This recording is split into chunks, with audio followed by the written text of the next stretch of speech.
Well, it's that time. I noticed we weren't charging. I mentioned it on one of the earlier videos, and here's why. We took a test of the batteries. We've got 40 batteries in here right now, and you see that lovely little X. That's because we've got 8 batteries that are not holding a charge. Now this happens over time. Batteries, they allow you to put a charge into them and then you pull them down, and you put it in, you pull it down. And you don't want to do that. You want to keep it as steady as you can so that they just sit there happy and giving a little bit of juice. But when you really use them a significant amount, and you hear the generator running, so we're not actually using them at all right now, other than the cameras, which are sending the feed out. So that's not a huge amount of wattage, maybe about 140, 150 watts, not much. But long story short, several of them have gone bad, and they're preventing the others from fully recharging. So right now, while it's still only 8 o'clock in the morning, give or take, we're going to go ahead and take the bad ones out, reconfigure these into banks of 4, that's 48 volts. This is when you start to fall asleep. And hopefully we'll get this so that the other batteries, which are still good, can go ahead and get fully charged today during what looks like it's going to be a beautiful sunny day. And that way we're not having to run generators, and we'll see, right? Anyway, we'll give you an update on it. Less batteries, but more efficient configuration should give us a little bit better consistency on our power.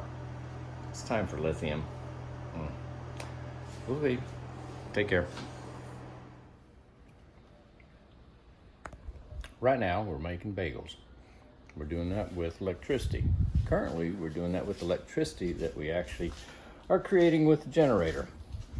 Normally, we would use just sunlight, and you can actually turn that sunlight into power tool usage, radios from the Coast Guard guys so you can hear them talking, and all that good stuff.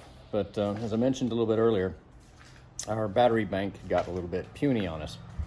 Out of our batteries, 8 of them had really kind of bit the dust, so we had to pull them apart and reconfigure. Shift the good ones into place and the bad ones out. You'll see a couple of them there.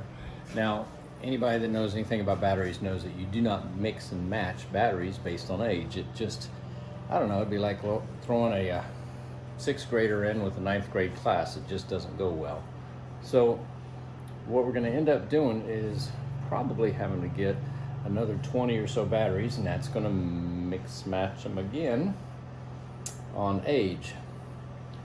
It's really time to go to lithium, but you know, I'd like to have a new car too, but I drive an old one with 240,000 miles on it because that's what you got to do. So anyway, we should be up and running, and if you guys are seeing this, guess what? It worked, and we have everything operating. When the sun comes out in a little bit and really gets bright and hits the panels directly, then we'll go to a decent charge. And until then, we work with what we got. Take care.